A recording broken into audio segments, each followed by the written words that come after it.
حضرت امیر محمد اکرم آوان مد ظلہ العالی دارالعرفان منارہ ضلع چکوال میں سالہ سال سے قرآن و حدیث کے اوپر خطابات کر رہے ہیں اور سلسلہ نقشبندیہ اویسیہ کے مطابق لوگوں کو ذکر الہی کی تربیت دے رہے ہیں۔ وہ قرآن پاک کی تفسیر ترتیب وار بیان کر رہے ہیں۔ تفسیر قرآن کو وہ موجودہ ملکی اور بین الاقوامی حالات کے مطابق بیان کرتے ہیں۔ موٹر وے سے کلر کہار کے انٹرچینج سے نکلتے ہوئے کلر کہار کی جھیل سے ہوتے ہوئے ایک پہاڑی ہے جہاں پر حضرت عبد القادر جیلانی المعروف غوث پاک کے پوتا مبارک کا مزار ہے جو موروں والی سرکار کے نام سے مشہور ہے۔ وہاں سے ہوتے ہوئے میانی، بوچھال اور نورپور سے گزرتے ہوئے دارالعرفان منارہ پہنچ سکتے ہیں۔ حضرت امیر محمد اکرم آوان نے بچیوں اور بچوں کی دینی اور دنیاوی تعلیم کے لیے سقارا اکیڈمی کے نام سے ایک درسگاہ بھی قائم کی ہے جس کا افتتاح ملک پاکستان کے صدر جنرل محمد ضیاء الحق نے اپنے دست مبارک سے کیا تھا۔ الحمدللہ رب العالمین والصلاة والسلام علی حبیبہ محمد وآلہ وصحبہ اجمعین۔ اعوذ باللہ من الشیطان الرجیم بسم اللہ الرحمن الرحیم۔ اولئک الذین اشتروا الحیاۃ الدنیا بالآخرہ فلا یخفف عنہم العذاب ولا هم ینصرون۔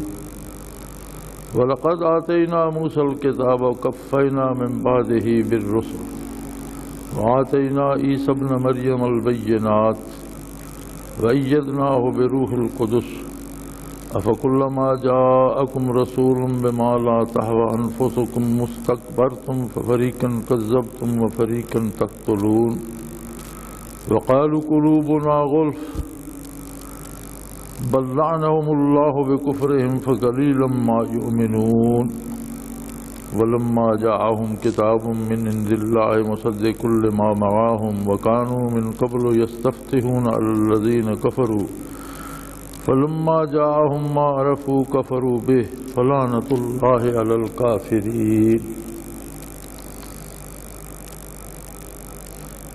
بئس ما اشتروا به انفسهم ان يكفروا بما انزل الله بغيا ان ينزل الله من فضله على من يشاء من عباده فباءوا بغضب على غضب وللكافرين عذاب مهين۔ اللهم سبحانك لا علم لنا الا ما علمتنا انك انت العليم الحكيم۔ مولاي صل وسلم دائما ابدا على حبيبك من رانت به السرور۔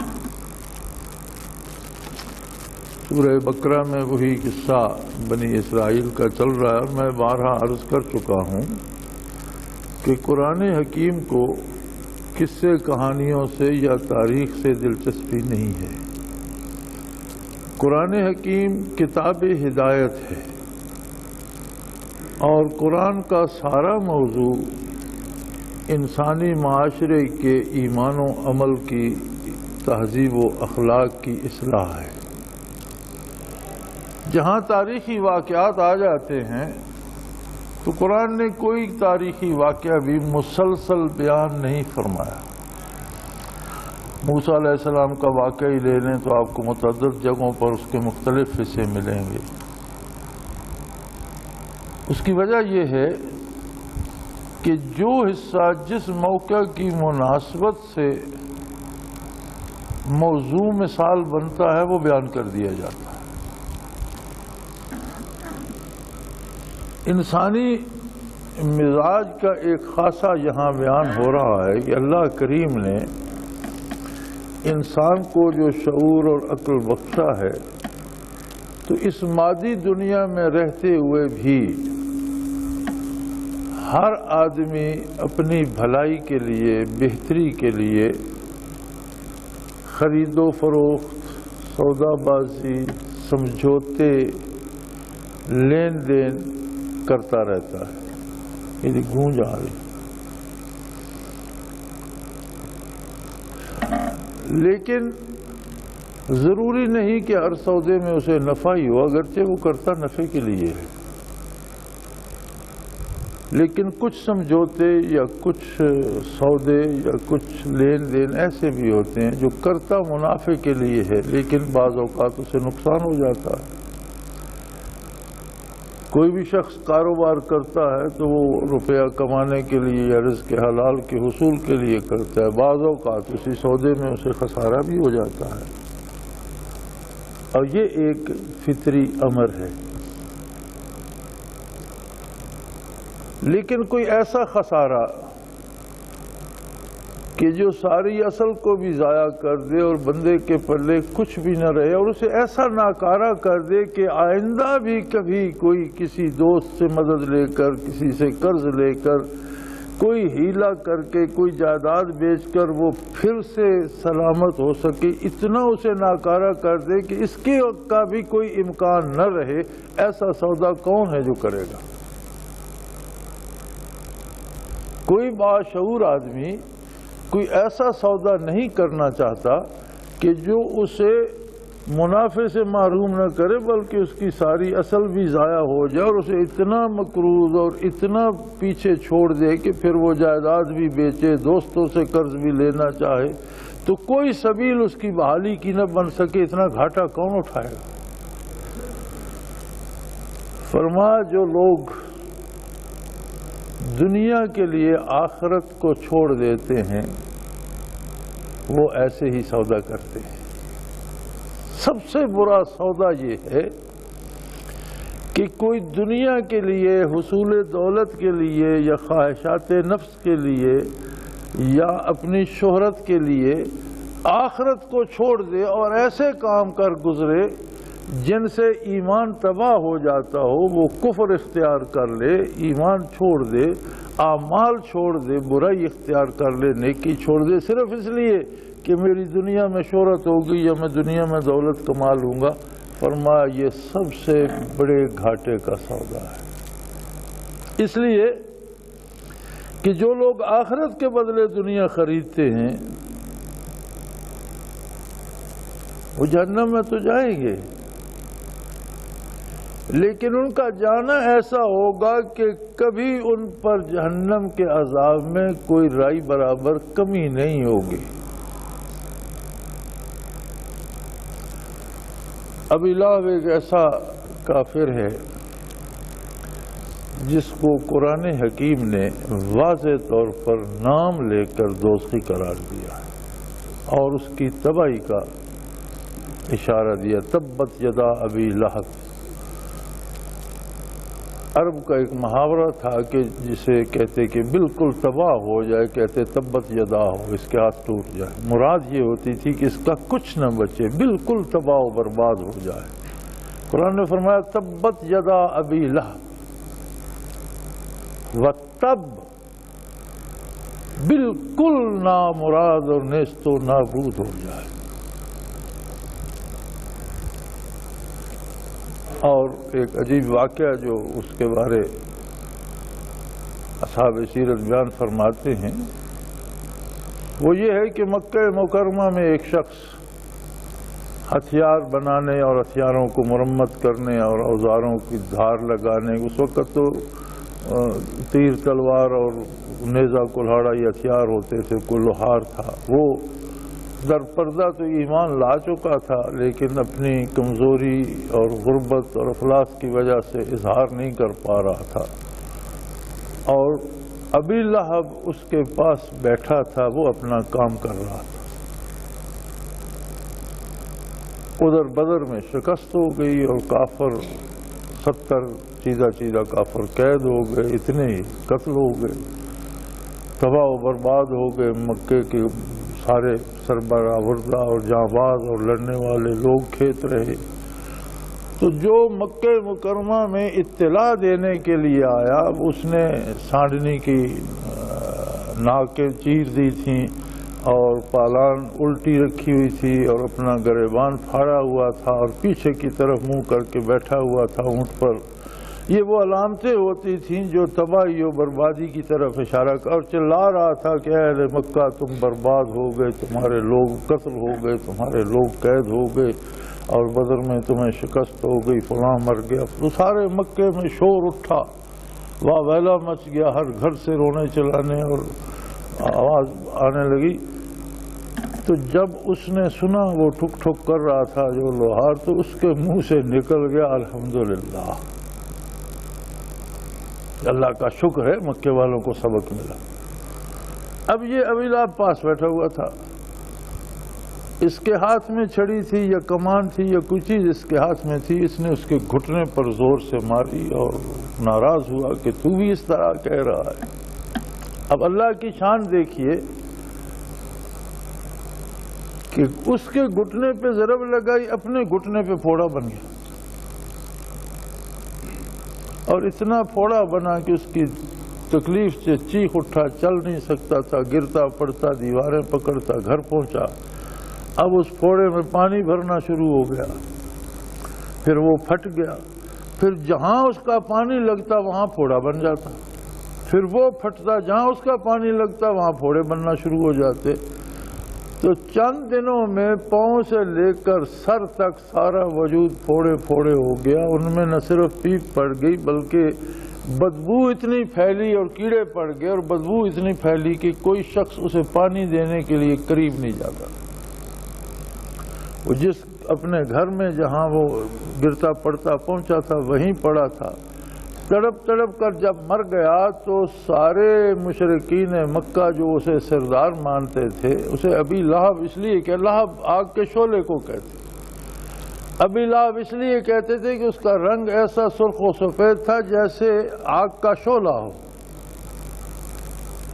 ایسا خوبصورت نوجوان تھا، اس لیے اسے ابی لہب کہتے تھے۔ لیکن ایسا مسخ ہوا، قرآن نے جب فرمایا تبت یدا ابی لہب وتب، برباد ہو گیا، تڑپ تڑپ کر مر گیا۔ پھر مشرکین مکہ نے باہم مشورہ کیا کہ کیا کیا جائے، لاش کو کیسے اٹھایا جائے، یہ تو گل سڑ گیا ہے، اب اگر کہیں سے ہاتھ ڈالتے ہیں یا کوئی رسی لکڑی ڈال کر اٹھاتے ہیں تو وہ ہڈی الگ ہو جائے گی، جسم پڑا رہے گا، کیا کریں؟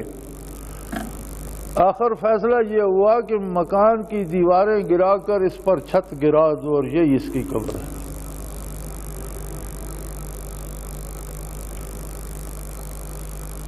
لیکن اس کے باوجود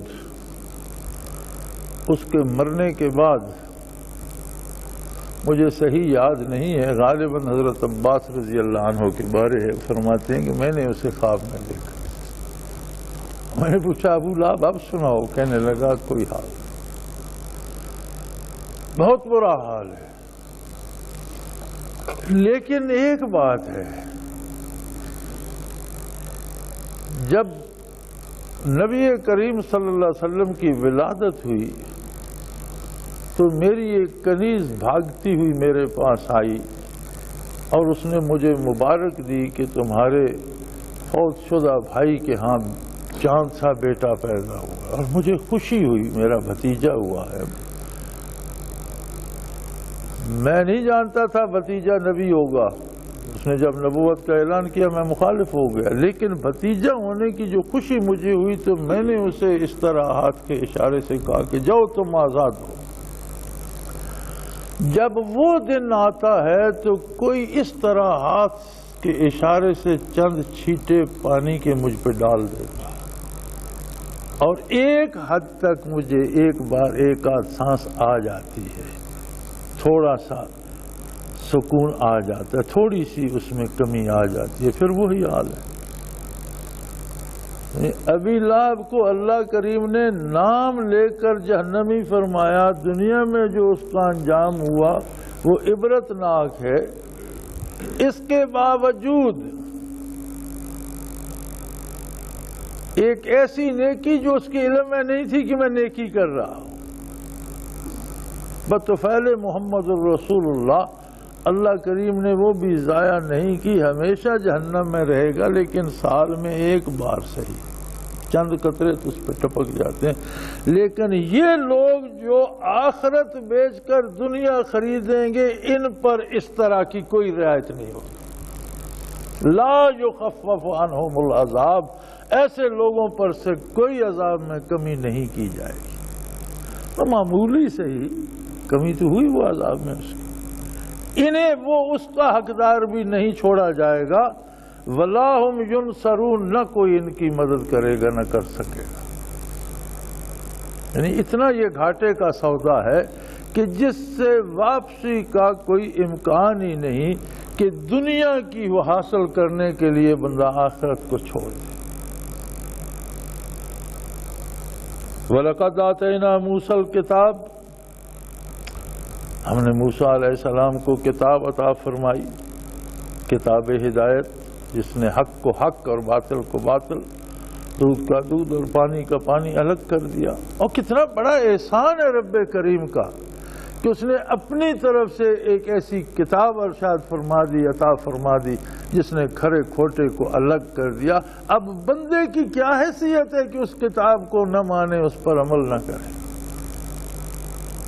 ایک معمولی سا طبیب ایک نسخہ تجویز کرتا ہے، وجود ہمارا ہے، صحت ہماری ہے، گھر ہمارا ہے، کھانا پینا ہمیں ہے۔ ایک طبیب کہتا ہے کہ تم شکر نہیں کھاؤ، گھر میں شکر کی بوری رکھی، ہم کھانا چھوڑ دیتے ہیں، کیوں نہیں کھاتے؟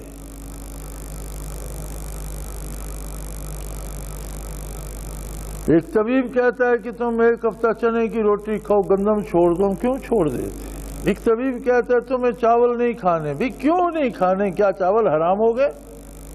نہیں، ہم یہ سمجھتے ہیں کہ صحت ہماری ہے، وجود ہمارا ہے، لیکن ہم سے زیادہ یہ طبیب اسے بہتر سمجھتا ہے۔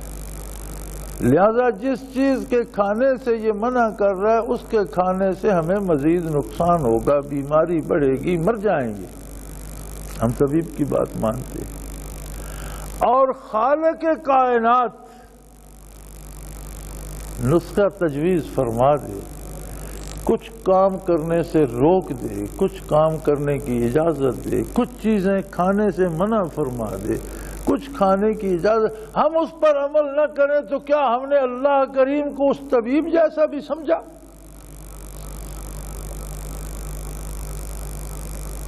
جتنا اعتماد ہم ایک عام طبیب، اس طبیب سے، ڈاکٹر سے تو غلطی ہو سکتی، مشین سے ہم ٹیسٹ کرواتے ہیں وہ نتیجہ غلط دے سکتی ہے، لیکن جو کچھ اللہ فرماتا ہے وہ تو حق ہے۔ فرمایا وَلَقَدْ آتَيْنَا مُوسَى الْكِتَابَ، میں نے موسیٰ علیہ السلام کو کتاب عطا کر دی اپنی، جس میں حق ناحق، کھرا کھوٹا، کیا کرنا ہے کیا نہیں کرنا۔ وَقَفَّيْنَا مِن بَعْدِهِ بِالرُّسُلِ، اور اس کے بعد پے بپے میں رسول بھیجتا رہا، میں نے کبھی تمہیں رسالت سے محروم نہیں رکھا۔ اور پھر دوسری عجیب بات یہ تھی کہ تمام انبیاء موسیٰ علیہ السلام سے لے کر یعقوب علیہ السلام سے لے کر عیسیٰ علیہ السلام تک سارے بنی اسرائیل میں آئے۔ بات ہی بنی اسرائیل سے ہو رہی ہے کہ تمہیں تو میں نے دنیا میں اس طرح ممتاز کر دیا کہ ہر نبی تم میں سے مبعوث ہوتا چلا آیا، تاکہ عیسیٰ علیہ السلام تشریف لائے، وَآتَيْنَا عِيسَى ابْنَ مَرْيَمَ الْبَيِّنَاتِ، میں نے عیسیٰ علیہ السلام کو بھی واضح ہدایات دیں، وَأَيَّدْنَاهُ بِرُوحِ الْقُدُسِ، اور روح قدس سے ان کی مدد فرمائی۔ لیکن تمہارا حال کیا ہے؟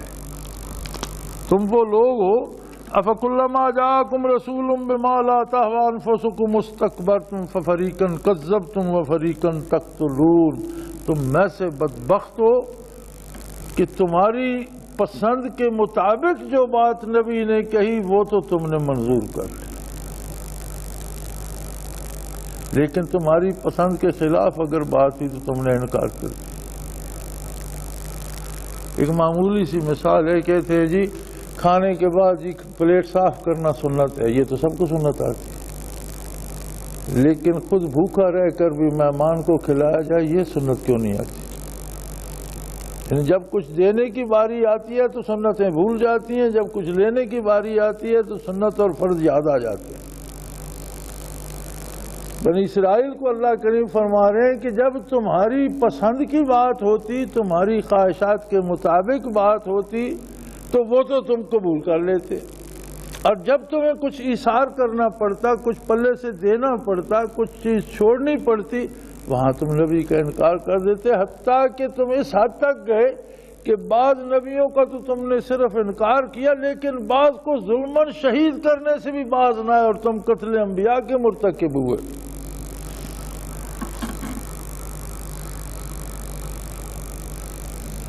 اور یہ سارے کرتوت کرنے کے بعد کہتے ہیں وَقَالُوا قُلُوبُنَا غُلْفٌ، ہمارے تو دل جو ہیں وہ پردوں کے اندر ہیں، ہمارے دلوں پر کوئی گرد، کوئی میل، کوئی ڈسٹ کچھ نہیں جم سکتا، صاف ہیں ہمارے دل، پردوں میں لپٹے ہوئے ہیں۔ بَل لَّعَنَهُمُ اللَّهُ بِكُفْرِهِمْ فَقَلِيلًا مَّا يُؤْمِنُونَ، اللہ تعالیٰ ان کے کفر کی وجہ سے ان پر لعنت فرماتا ہے۔ تم تو سمجھے بیٹھو کہ تمہارے دل بڑے محفوظ ہیں اور بڑے پردوں میں لپٹے ہیں، لیکن اللہ ان پر لعنت فرماتا ہے اس لیے کہ ان سب پردوں میں غلاظتیں لپٹی ہوئی ہیں اور کفر چھپا ہوا ہے۔ جو پردے تعلیمات انبیاء کو دل پر اثر انداز نہیں ہونے دیتے، وہ پردے کفر کے ہیں، غلاظتوں کے ہیں، گناہ کے ہیں، اور اللہ کی ان پر لعنت ہے۔ فَقَلِيلًا مَّا يُؤْمِنُونَ، بہت تھوڑی سی کوئی بات مان لیتے ہیں، بہت تھوڑا ایمان لاتے ہیں، یعنی بہت تھوڑی سی کوئی بات مان لیتے ہیں۔ بنی اسرائیل کی یہ عادت تھی، کلمہ پڑھ لیا کہ عام مسلمان ہیں، پھر حلال حرام نیک بد جو جی چاہ کرتے۔ اب قرآن چونکہ ہمیشہ کے لیے، آج کا حال دیکھ لیجئے، آپ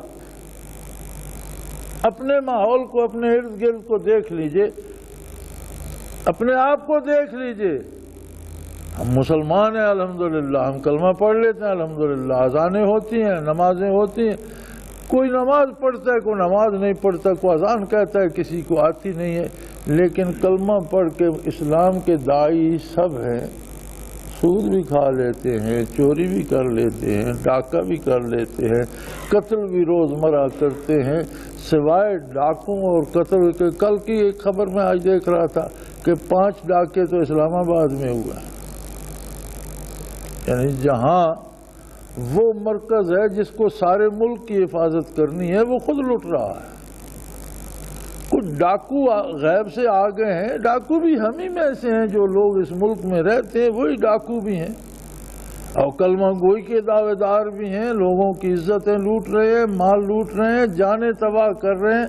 اس کا مطلب ہے کہ تھوڑی سی بات مانی ہوئی ہے کہ جی ہم کلمہ پڑھتے، فرمایا یہی حال بنی اسرائیل کا تھا کہ تھوڑی سی بات مان لیتے تھے، لیکن اس کے بعد جو جی چاہتا وہ کرتے اور جو مرضی میں آتا وہ کرتوت کرتے۔ وَلَمَّا جَاءَهُمْ كِتَابٌ مِّنْ عِندِ اللَّهِ مُصَدِّقٌ لِّمَا مَعَهُمْ وَكَانُوا مِن قَبْلُ يَسْتَفْتِحُونَ عَلَى الَّذِينَ كَفَرُوا فَلَمَّا جَاءَهُم مَّا عَرَفُوا كَفَرُوا بِهِ فَلَعنَةُ اللَّهِ عَلَى الْكَافِرِينَ۔ فرمایا ان کا حال دیکھیے کہ ان کے پاس جتنی کتابیں آئیں ان میں آقا نامدار حضرت محمد الرسول اللہ صلی اللہ علیہ وآلہ وسلم کا ذکر خیر موجود تھا، بشارت موجود تھی کہ نبی آخر الزمان اور خاتم الانبیاء مبعوث ہوں گے صلی اللہ علیہ وآلہ وسلم، ان پہ ایمان لانا، ان کی اطاعت کرنا۔ اور جب وہ کتاب آئی اللہ کی طرف سے، یعنی قرآن کریم جب نازل ہوا، نصدق لما معاہم، جو ان کی کتابوں میں حق تھا اس کی تصدیق کرنے والی کتاب۔ ان کی کتابوں میں بھی لا الہ الا اللہ تھا، اس نے بھی لا الہ الا اللہ کا نعرہ لگایا۔ ان کی کتابوں میں بھی ان کی نبوت کی تصدیق تھی، موسیٰ کلیم اللہ، اس نے بھی قرار دیا موسیٰ کلیم اللہ ہے اور موسیٰ اللہ کا رسول ہے۔ انبیاء کی تصدیق کی، پہلی کتابوں کی تصدیق کی، عقائد کی تصدیق کی، اللہ کی ذات و صفات کی تصدیق کی، حیات بعد الموت کی، برزخ کی، عذاب ثواب کی، ملائکہ کی، تمام باتوں کی تصدیق کی جو خبر پہلی کتابوں میں تھی، انہی اخبار کی تصدیق کی۔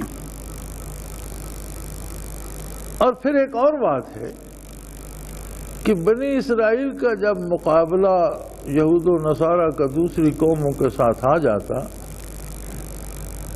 تو یہ اس قرآن اور خاتم الانبیاء صلی اللہ علیہ وسلم کے حوالے سے فتح کی دعائیں مانگتے تھے۔ وَقَانُوا من قبل یستفتحون علی الذین کفروا، جب مشرکین اور کفار کے ساتھ ان کا مقابلہ آتا تو یہ اللہ سے آرزو کرتے کہ اے اللہ اس نبی کے طفیل جو آخر میں مبعوث ہوگا اور اس کتاب کے طفیل جو تیری سب سے آخری کتاب ہوگی، ہمیں ان کافروں پر فتح نصیب فرما، اور انہیں فتح نصیب ہوتی۔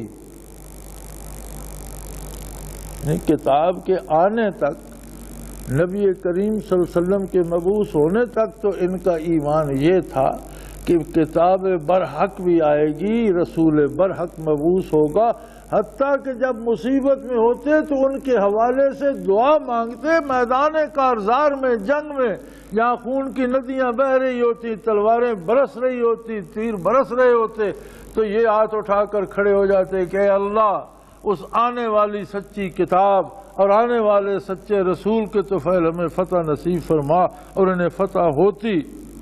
فلما جاءہم، جب وہ رسول اور وہی کتاب تشریف لے آئے، ما عرفو، جسے یہ اچھی طرح جانتے تھے، کفروا بہ، انہوں نے اس کا انکار کر دیا۔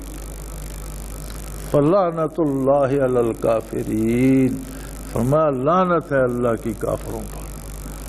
کیسی عجیب بات ہے۔ اب ان کے انکار کا ایک بڑا سبب یہ بھی بنا کہ بھئی یعقوب علیہ نبینا علیہ الصلوۃ والسلام سے لے کر آج تک نبی بنی اسرائیل میں آئے، اب یہ آخری نبی بنو اسماعیل میں کیسے آ گئے؟ ہم نے اگر بنی اسرائیل میں نہیں، بنو اسماعیل میں ہے، ہم میں نہیں ہے، حضرت اسحاق کی اولاد میں نہیں ہے، اسماعیل علیہ السلام کی اولاد میں ہے، تو ہم نہیں مانتے۔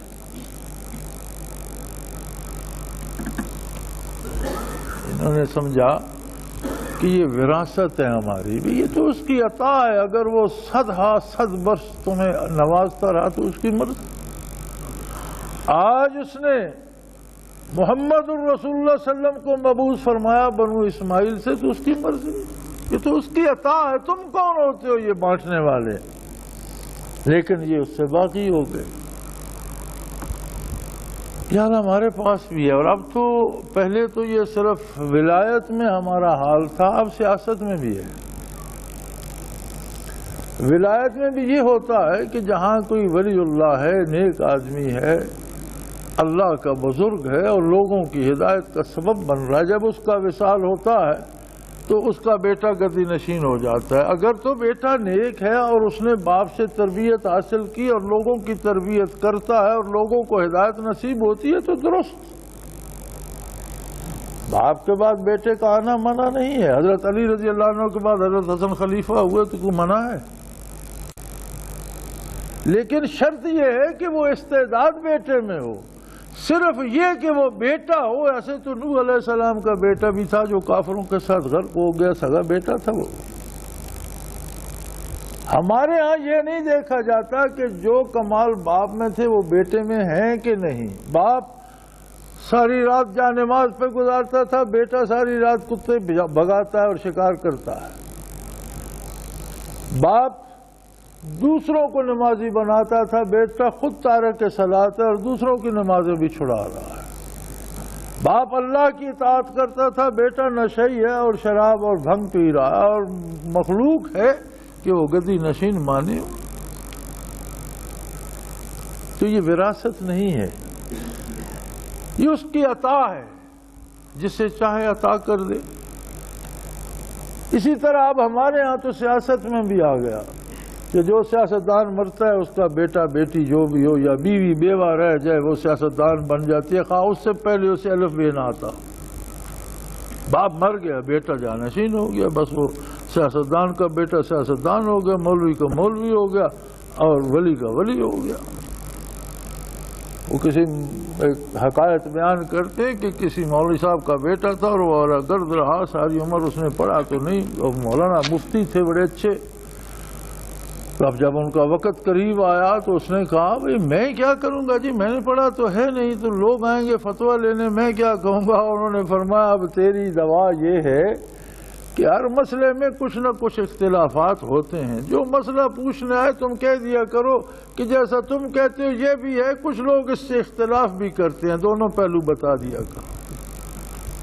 ہمارے حصے میں اب عالم بھی وہ آئے جو بات کے دونوں پہلو ہے، یہ ٹھیک بھی ہے اور نہیں، کچھ لوگ کہتے ہیں نہیں بھی ٹھیک، چلو جان چھوٹے۔